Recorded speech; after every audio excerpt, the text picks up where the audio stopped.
Hello મિત્રો, જય માતાજી। હું છું આપનો પરમ મિત્ર વાઘેશ ગઢિયા અને મિત્રો આજે આપણે પહોંચી ચૂક્યા છીએ મહેસાણા જિલ્લાના વિસનગર તાલુકાના કડા મુકામે। મિત્રો વિસનગરથી આવતા કડા ગામમાંથી માણસા હાઈવે ઉપર વચ્ચે એક સધી માતાજીનું મંદિર આવેલું છે અને આ સધી માતાજીનું મંદિર અનેક શ્રદ્ધાળુઓનું એક આસ્થાનું કેન્દ્ર છે। મિત્રો આ સતી માતાના મંદિર હારે અનેક લોકવાયકાઓ મુજબ અનેક દંતકથાઓ જોડાયેલી છે। મિત્રો અહીંયા એક વીરભાણ રાવળ કરીને વ્યક્તિ હતા, એમની હારે પણ માતાજીની એક દંતકથા જોડાયેલી છે અને આપણે હવે એકદમ માતાજીના મંદિરની નજીક પહોંચી ચૂક્યા છીએ।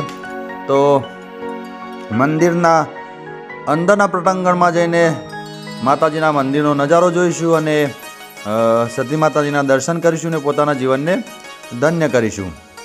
મિત્રો સામે તમે જોઈ રહ્યા છો, આપણને બહુ જ વિશાળ ઘટાટોપ રાયણનું વૃક્ષ આપણને દેખાઈ રહ્યું છે અને આ રાયણના વૃક્ષ નીચે શ્રી સતી માતાજીનું મંદિર આવેલું છે। મિત્રો મંદિરની એક્ઝેક્ટ સામે હનુમાન દાદાજીનું મંદિર આવેલું છે અને હવે આપણે માતાજીના મંદિરમાં પહોંચી ચૂક્યા છીએ, તો માતાજીના દર્શન કરીશું અને પોતાના જીવનને ધન્ય કરીશું। મિત્રો ખરેખર અંદર ગર્ભગૃહનો નજારો આપણને બહુ જ સુંદર અને નયનરમ્ય દેખાઈ રહ્યો છે। મિત્રો સામે જે આપણે આવતા રાયણનું વૃક્ષ જોયું, એ રાયણના વૃક્ષ હારે પણ અનેક દંતકથાઓ જોડાયેલી છે। એવું કહેવાય છે કે માતાજીએ અહીંયા રાયણનું સૂકું થડ હતું, તો એ સૂકા થડમાંથી માતાજીએ લીલું કરીને અહીંયા બહુ જ મોટો પરચો આપ્યો હતો, એવું પણ કહેવામાં આવે છે। અને બીજી પણ આવી બધી ઘણી લોકવાર્તાઓ અને લોકવાયકાઓ અને લોકદંતકથાઓ આ મંદિર સાથે જોડાયેલી છે। મિત્રો ખરેખર ખૂબ સુંદર દ્રશ્ય સામે તમે માતાજીનો હિંચકો જોઈ રહ્યા છો અને અહીંયા મિત્રો દર રવિવારે અને મહિનાની દર પૂનમે બહુ જ ભાવિક ભક્તો, બહુ જ શ્રદ્ધાળુઓ અહીંયા દર્શન કરવા માટે આવતા હોય છે અને અહીંયા બહુ જ મોટા લોકમેળાઓ ભરાતા હોય છે। મિત્રો સામે તમે જોઈ રહ્યા છો, શ્રદ્ધાળુઓ દ્વારા અહીંયા જે ચડાવવામાં આવેલ ધજાઓ આપણને દેખાઈ રહી છે અને મિત્રો શ્રી સતી માતાજીના મંદિરની એક્ઝેક્ટ પાછળ શ્રી સિદ્ધેશ્વર મહાદેવનું એક મંદિર પણ આવેલું છે, તો આપણે ત્યાં જઈને પણ શ્રી સિદ્ધેશ્વર મહાદેવના દર્શન કરીશું। આપણે હવે શ્રી સિદ્ધેશ્વર મહાદેવના મંદિરમાં જઈને મહાદેવજીના દર્શન કરીશું અને પોતાના જીવનને ધન્ય કરીશું। શ્રી સિદ્ધનાથ મહાદેવનું મંદિર પણ ખૂબ જ સરસ અહીંયા બનાવવામાં આવ્યું છે। આ મંદિરનો નજારો પણ બહુ જ જોરદાર આપણને દેખાઈ રહ્યો છે। મિત્રો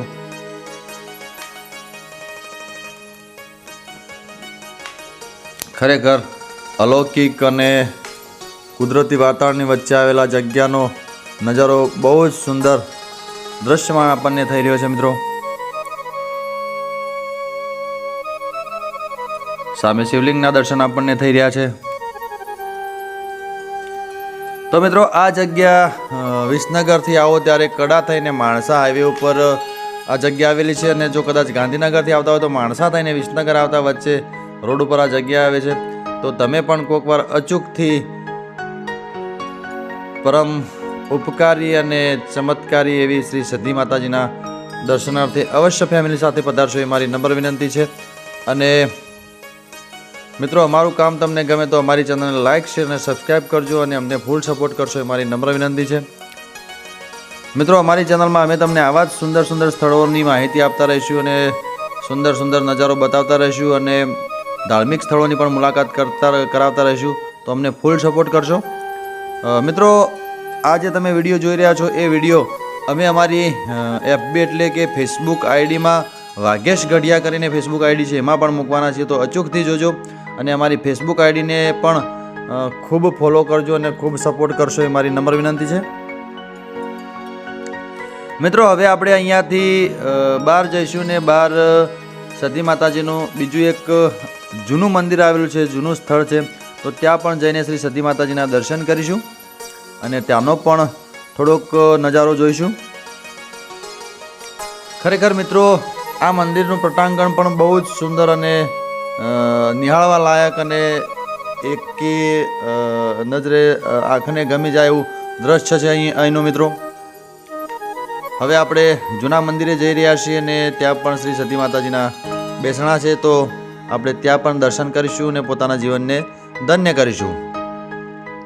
મિત્રો સામે તમે જોઈ રહ્યા છો જૂના મંદિરનો નજારો પણ ખૂબ જ સુંદર અને સરસ આપણને દ્રશ્યમાન થઈ રહ્યો છે. એવું કહેવાય છે કે અહીંયાથી માતાજીને નવીન મંદિરમાં પધરામણી કરવામાં આવી હતી અને પછી ત્યાં પણ પૂજા કરે છે લોકો અને અહીંયા પણ પૂજા કરે છે. મિત્રો આપણે અહીંયા એક મહારાજ શ્રી છે, તો એમના પાસે જઈને એમની પાસેથી પણ માતાજી વિશે થોડી માહિતી લેશું અને માતાજીની જે લોકવાર્તાઓ છે થોડુંક એના વિશે પણ જાણીશું. હવે આપણે અંદર જઈને શ્રી માતાજીના દર્શન કરીશું અને પોતાના જીવનને ધન્ય કરીશું. અહીંયા પણ ખૂબ જ સુંદર અને સરસ નજારો છે મિત્રો. સામે તમે જોઈ રહ્યા છો અહીંયા મંદિરનું પટાંગણ પણ બહુ જ સુંદર અને સરસ આપણને દ્રશ્યમાન થઈ રહ્યું છે. સામે તમે જોઈ રહ્યા છો મંદિરનો ભવ્યાતિ ભવ્ય નજારો આપણને દેખાઈ રહ્યો છે. મારી હારે જે મિત્રો આવેલા હતા એ મિત્રોએ પણ મારી જોડે જોડે દર્શન કર્યા અને પોતાના જીવનને ધન્ય કર્યું. મિત્રો તો તમે પણ અચૂકથી એકવાર આ મંદિરે આવીને શ્રી સતી માતાજીના દર્શન કરજો અને પોતાના જીવનને ધન્ય કરજો.